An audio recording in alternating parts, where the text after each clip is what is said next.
Wow, I'm super glad to be here. I know that my talk was actually not planned for originally, so thank you guys for joining me. It's a nice turn up, actually.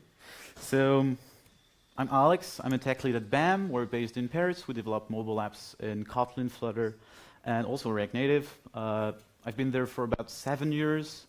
I actually got most of my experience with React Native. Oh, I thought I would maybe get booed off the stage at this point. But actually, lately, I've had a fascination with mobile apps performance. First, because I think it's a really fun topic. And the second reason is that, well, it's important because, like, I found this stat on the internet that 70% of users will abandon an app if it is too slow, which raises 2 points. First one is, yeah, it is important. Come on, like, if your app is too slow, then, you know, 2 people out of 3 are just going to throw your app in the trash. So all of that you have worked for is just meaningless. And the second point is, I mean, come on, what does that even mean? Like, if it's too slow, it's super vague, actually. That's not a very fun stat.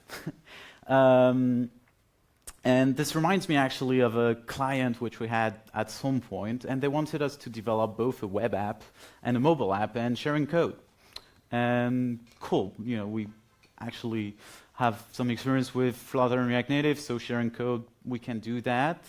And it was a fun client because they had a lot of strong quality requirements on the website.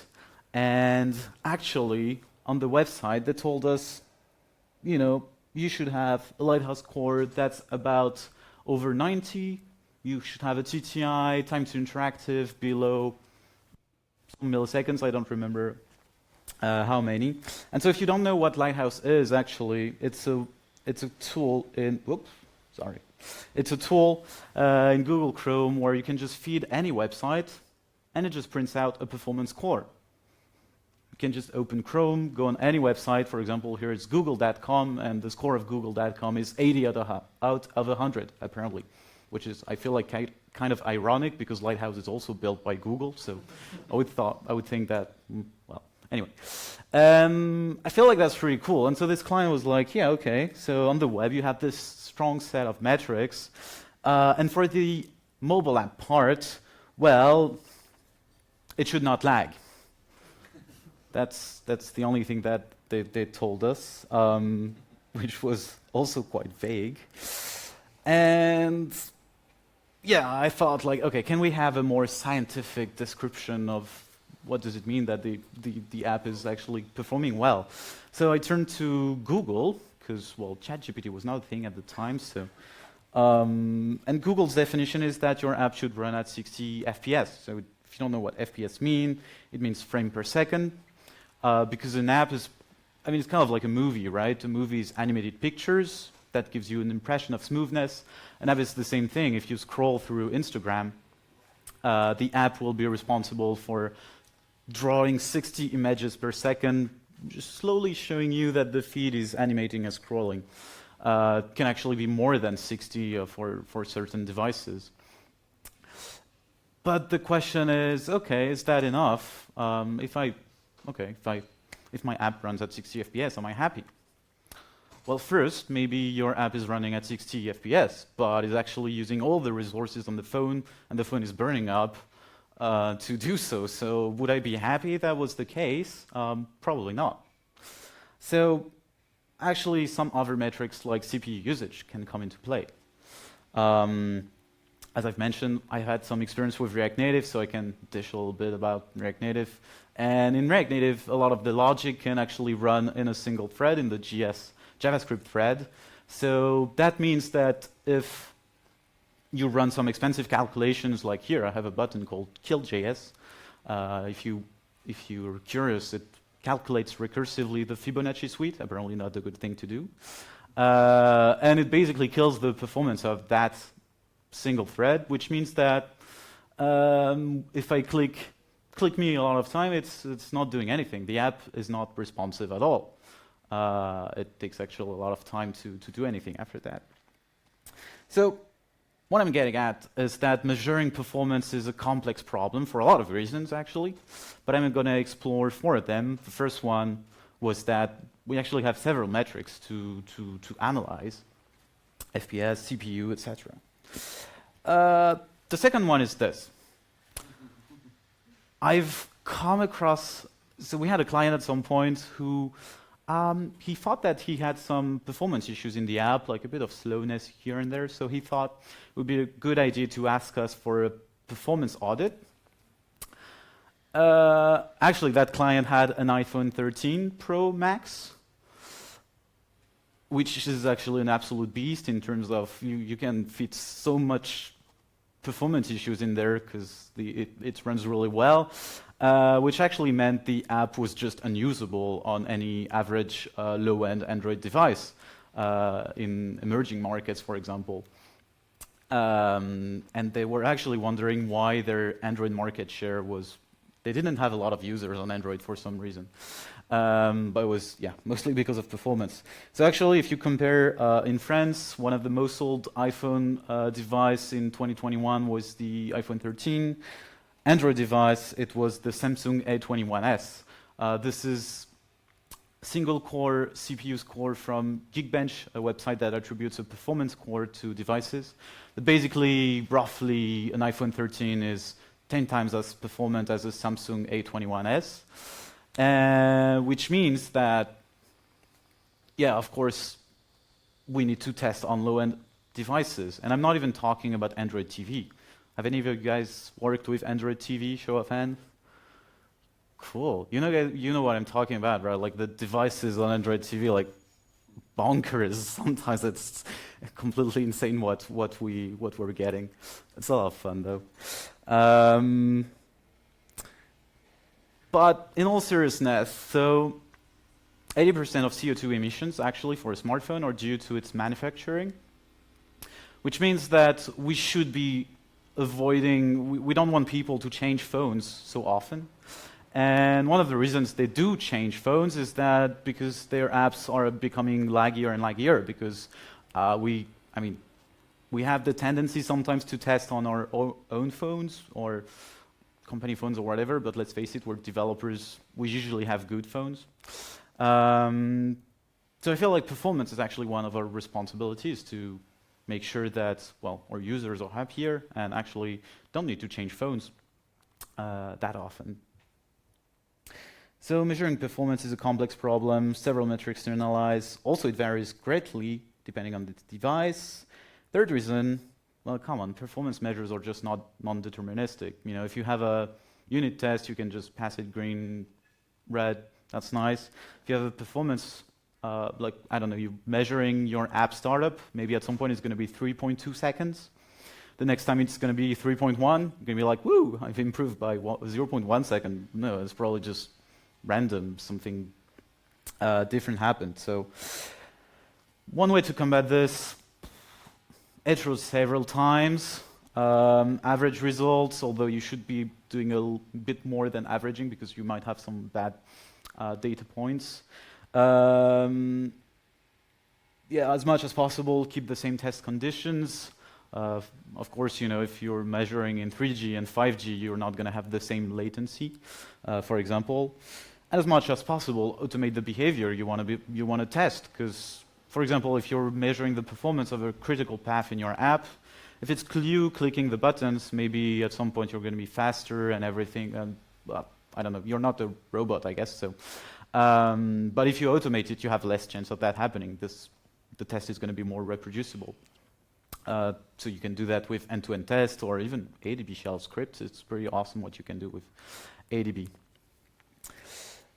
And the last thing I wanted to explore was this. So I was measuring Twitter performance, the Twitter app, and I was doing nothing in the app. And I had CPU usage coming around like 90% while not doing anything in the app, which was crazy. But actually, I realized that this was due to the performance measuring tool that I was using, because it was also capturing the RAM, and apparently capturing the RAM with a command called ADB shell dumsys memifo, if you're curious. Actually generates a lot of CPU usage. So if I took that out, it was a bit more normal. I guess there were some videos running explaining a bit. Which means that, yeah, we need to be wary also of measuring conditions. We need to be wary of the performance measuring tool. We need to be wary of conditions like, oh, well, you know, Jetpack Compose, for example, in debug, it's a bit worse than in release, right? It's not the same thing, and I'm always kind of paranoid. Actually, I always want to be testing the app in real life. You know, seeing the performance impact that my users will actually get. So, yeah, lots of reasons. And if you think about what I was saying earlier, I feel like you remember like Lighthouse, like you feed it any website, and it gives you a performance score. I feel like that'd be nice to have the same thing for mobile apps, right? That'd be cool. Still, like you feed it any app and it gives you a score. Well, today I'm very happy to be presenting Flashlight, which is a mobile lighthouse. The joke being that a flashlight is kind of like a pocket lighthouse, like a mobile lighthouse. I'm very proud of this one, but nobody's laughing, so well. Okay, cool. And let me demo it to you. So, whoops, where's my mouse? There it is. So basically, we had this where I can just drag and drop an APK. I happen to have the one from CityMapper, and then I can just click send me my performance report. But I'm guessing that the Wi-Fi is not so great, so I'm just going to explain what happens usually. I click send me my performance report. What's going to happen is it's going to print out a bunch of logs and everything for about like 10 minutes. But then what's cool is it's going to show me this page. It's going to show me that CityMapper has a score of 90 out of 100, and it's going to show me some cool metrics like average test runtime, which in this case would be the time to interactive. So CityMapper took about 4.3 seconds to start. This is running in the cloud on a Samsung A10s, which is quite low end. I can see FPS data. I can see CPU usage. I can see also CPU usage thread by thread, which is kind of fun because I can see the UI thread, for example, I don't know, render thread, all of the threads that apparently they're using RX. Cool. What I really like also is that you can actually see the video updating live based on your on your data point. So for example, well, of course, like this massive thing here is just it's loading basically. It's opening. And you can see also we have RAM usage out there. So I think already that is pretty cool because, yeah, the promise is this. You just give it any APK and it gives you a score. And this is on app.flashlight.dev. At the moment, it's still in private beta, but you can register and it's completely free. We'll open it to the public in 2 weeks. We'll still be free, actually. But you might be saying like, okay, that's cool, but that's only the startup performance. So can we go a bit further? That would be nice, right? Well, going back to slideshow. The cool thing is that actually Flashlight at its core is totally open source under BAMLab/Flashlight. And we use it, basically it's end-to-end performance profiling. We mostly use Maestro to run end-to-end tests. I think there was a talk about this, but you can use it with something else if you want. Basically, it's going to run your end-to-end test several times, take performance measures, aggregate them, average them, and give you the report. And what's nice about the website is it runs on AWS Device Farm on the cloud, so you can run it in the CI to run on a low-end Android device.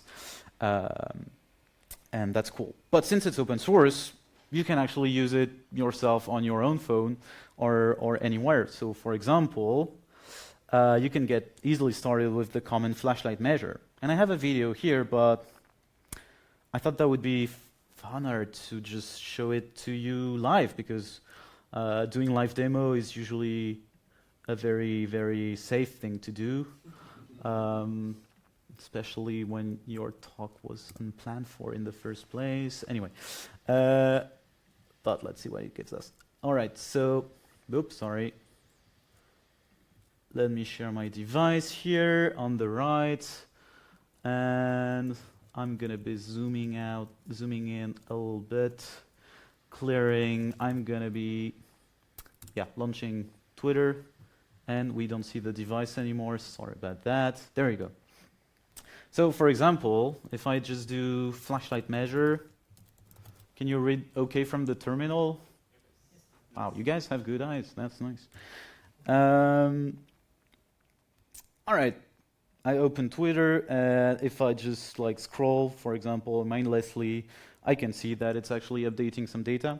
If you're wondering why it goes over 100 in terms of CPU usage, it counts each CPU core as 100. My device has 8 cores, so it can go up to 800. But what's really cool about this is I can actually press W to write a report. It's going to be writing a big JSON file.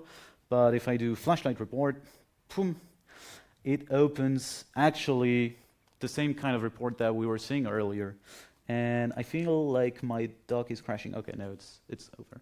And exactly, like we had before, I can have all the stats with FPS, total CPU usage, etc. Can follow along. So this is quite nice, right? But remember what I said earlier.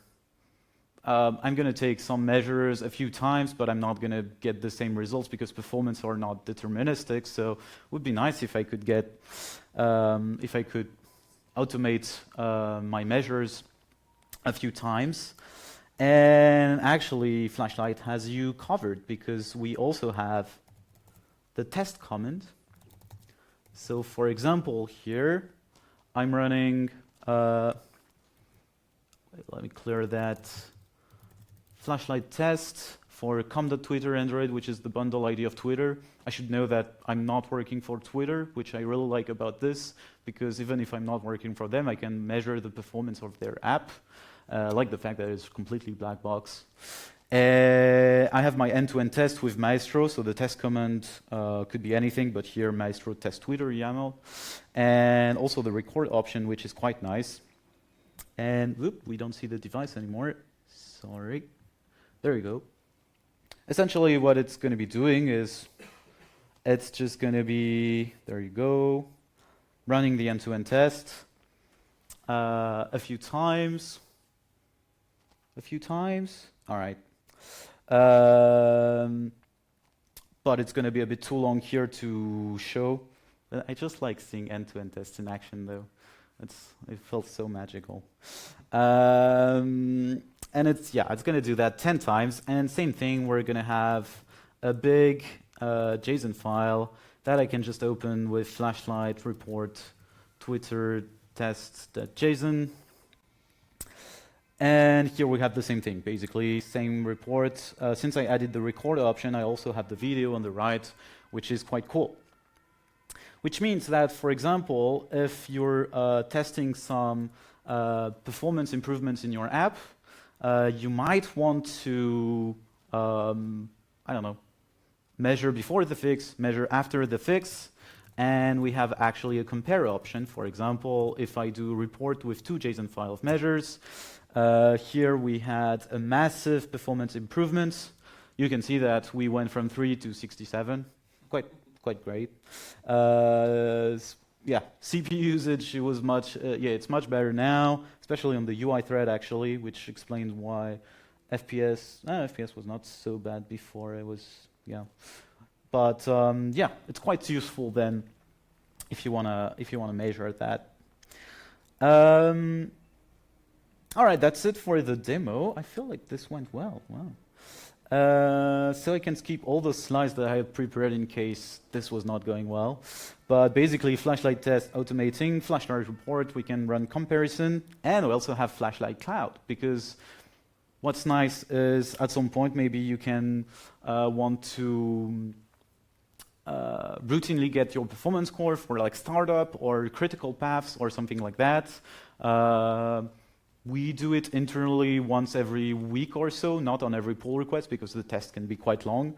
You can register for the private beta on flashlight.dev, but it will also be publicly available in roughly 2 weeks. And yeah, basically that's it. So when to use it? As I said, when you fix performance issues, as a performance indicator. Recently I've done a thing where I was super happy because I had no more recompositions in some place in my app. I realized that this had changed nothing in terms of CPU usage actually, because apparently Jetpack Compose is quite good. Analyzing the impact of a technology change, like, I don't know, you're upgrading some versions, or even what's nice is that it supports Flutter native, React native, so you can even compare, like, if you're switching from React native to native or native to Flutter or whatever, to analyze that. And also, you know, you can, routinely get your score, make sure that you're not adding something in startup and critical add paths. We have a Android TV app that was quite slow to start, and yeah, it was really nice to have like the evolution of the startup score, for example. So what's next? Well, we have a lot of things that we want to be adding.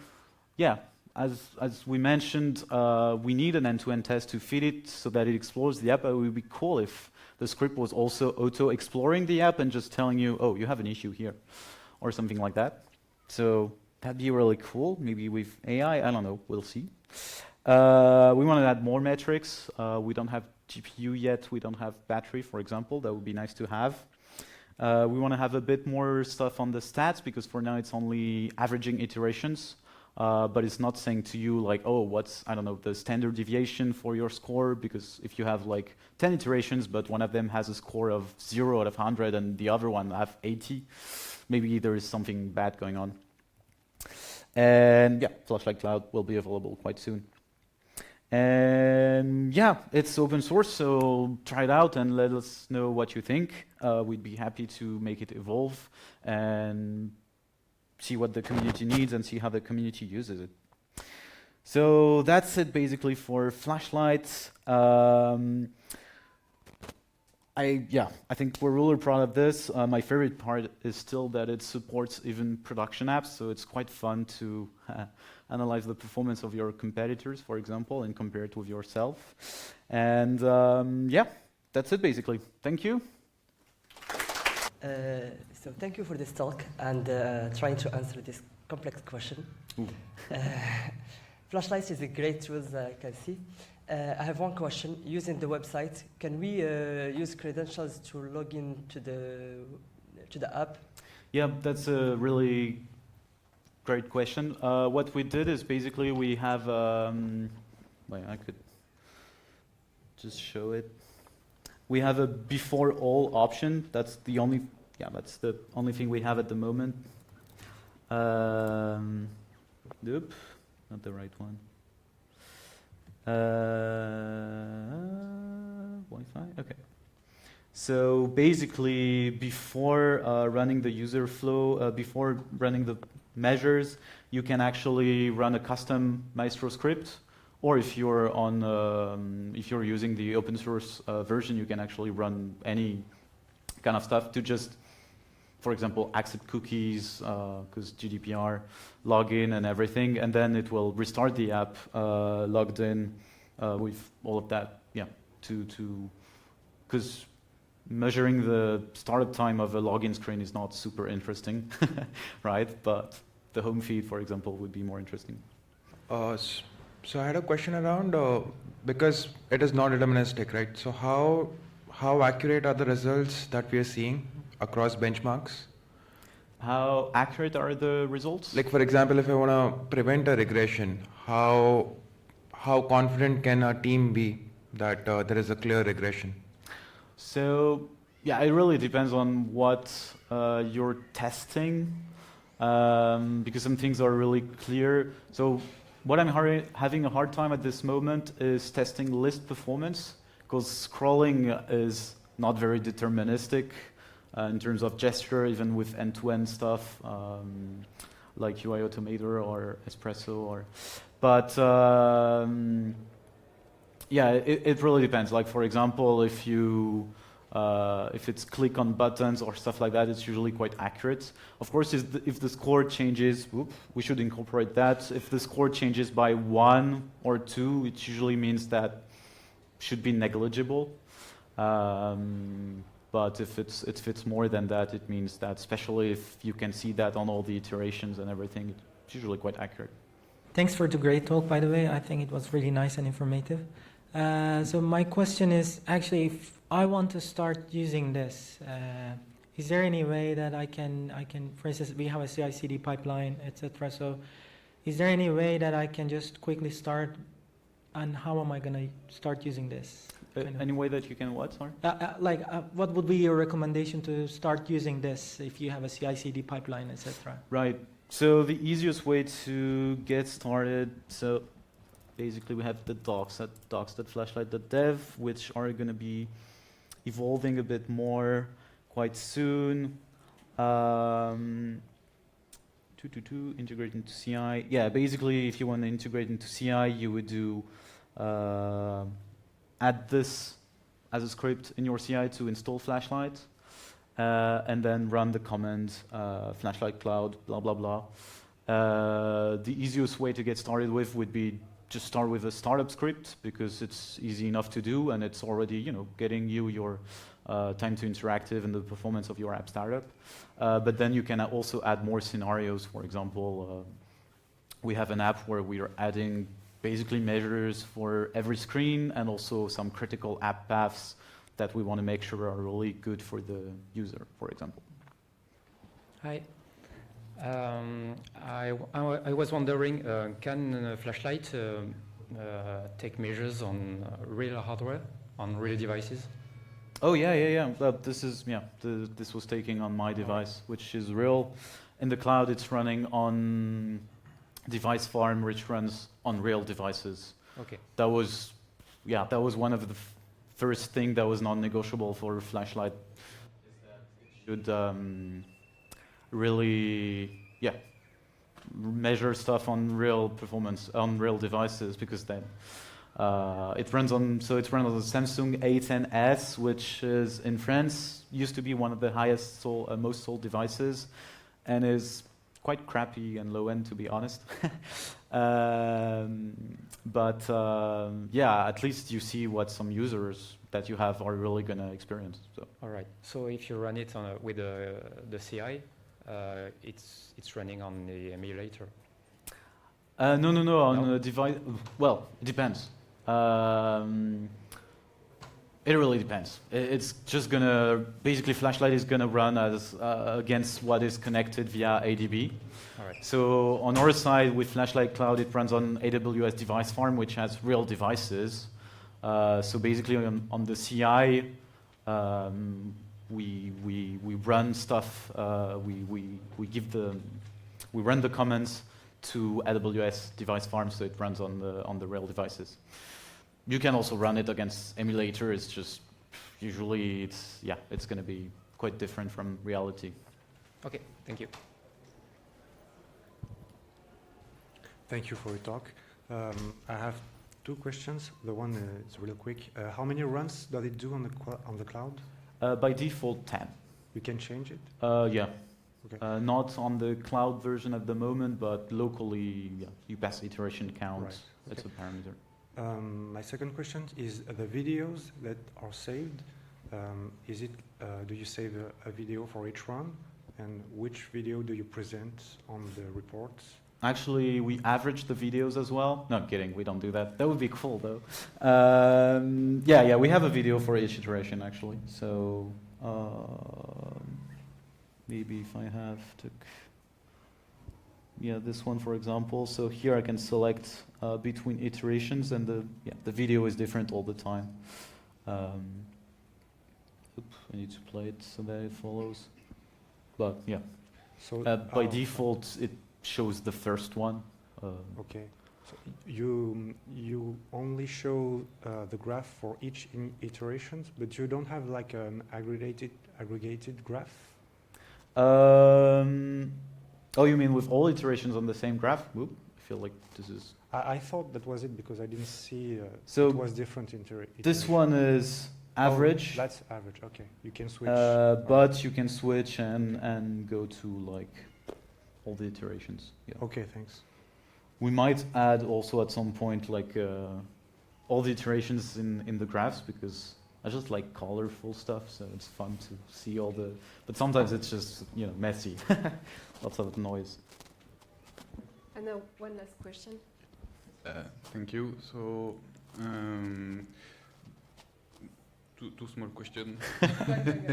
So, do you plan to integrate network usage statistic? Oh yeah, I haven't put that in the next step. That's really something we want to do, because of course, like a lot of performance issues come from back inside. I mean, I've worked with projects where like, but yeah, quick answer, yes, we want to do that. And my other question is the performance statistic is phone performance or apps performance? Because it might be, if it's phone, it might be